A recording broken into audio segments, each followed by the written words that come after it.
नमस्कार दोस्तों, स्वागत है आपका द डिक्टेशन मास्टर पर। दोस्तों, आज का डिक्टेशन है 140 शब्द प्रति मिनट हिंदी डिक्टेशन। स्टार्ट होगा 5 सेकंड बाद। स्टार्ट। मानव शरीर का अध्ययन करने वाले प्राणी विज्ञानियों का निश्चित मत है कि मानव चित्त की भांति मानव शरीर में भी बहुत सी अभ्यास जन्य सहज वृत्तियां रह गई है। दीर्घकाल तक उनकी आवश्यकता रही है। अतएव शरीर ने अपने भीतर एक ऐसा गुण पैदा कर लिया है कि वे वृत्तियां अनायास ही और शरीर के अनजाने में भी अपने आप काम करती है। नाखून का बढ़ना उसमें से एक है, केश का बढ़ना दूसरा, दांत का दोबारा उठना तीसरा है, पलकों का गिरना चौथा है और असल में सहजात वृत्तियां अनजान स्मृतियों को ही कहते हैं। हमारी भाषा में इसके उदाहरण मिलते हैं। अगर आदमी अपने शरीर की, मन की और वाक की अनायास घटने वाली वृत्तियों के विषय में विचार करे तो उसे अपनी वास्तविक प्रवृत्ति पहचानने में बहुत सहायता मिले। पर कौन सोचता है? सोचना तो क्या, उसे इतना भी पता नहीं चलता कि उसके भीतर नख बढ़ा लेने की जो सहजात वृत्ति है वह उसके पशुत्व का प्रमाण है।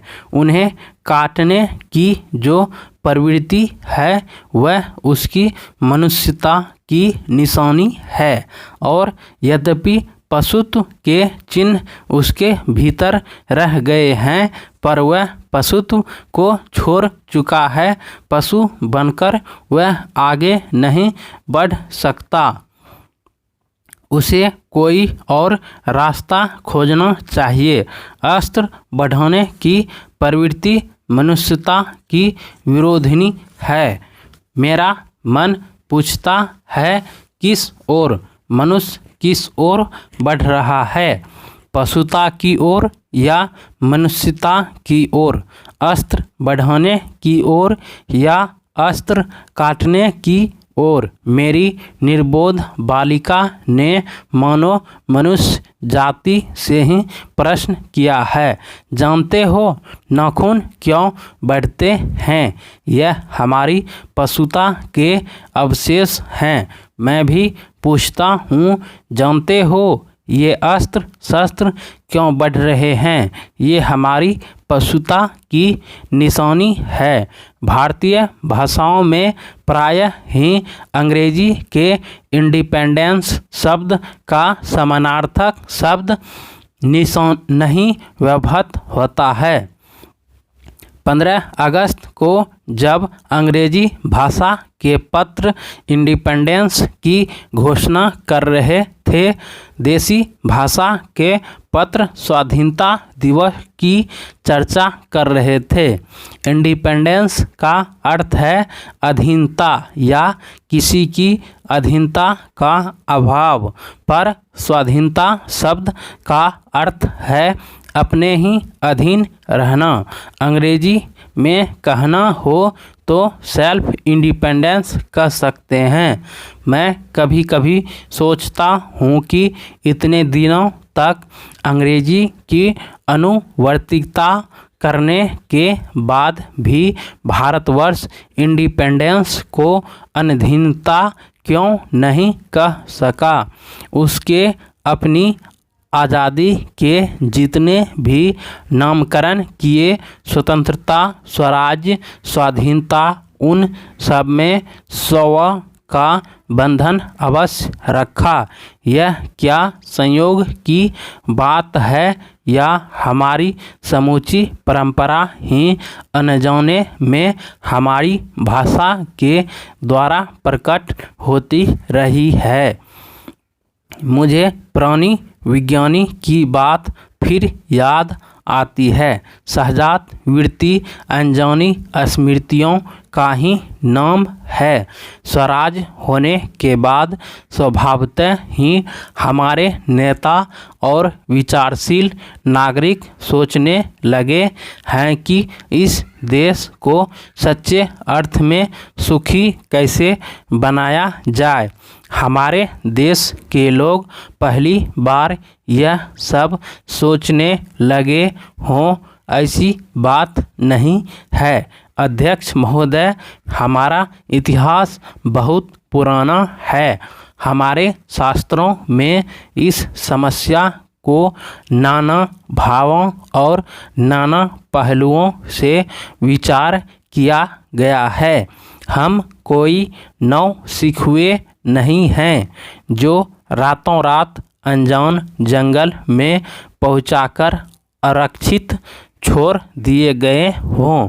हमारी परंपरा महिमामयी, उत्तराधिकार विपुल और संस्कार उज्ज्वल हैं। हमारे अनजाने में भी ये बातें एक खास दिशा में सोचने की प्रेरणा देती है।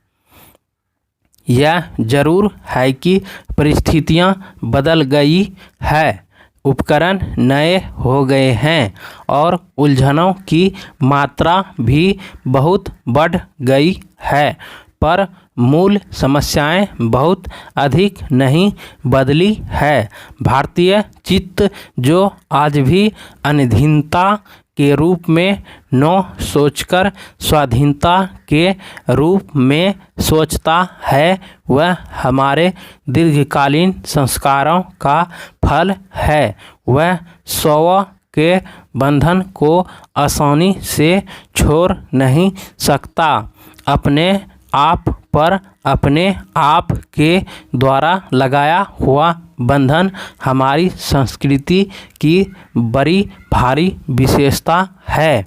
मैं ऐसा तो नहीं मानता कि जो कुछ हमारा पुराना है, जो कुछ हमारा विशेष है, उससे हम चिपटे ही रहें। पुराने का मोह सब समय वांछनीय ही नहीं होता।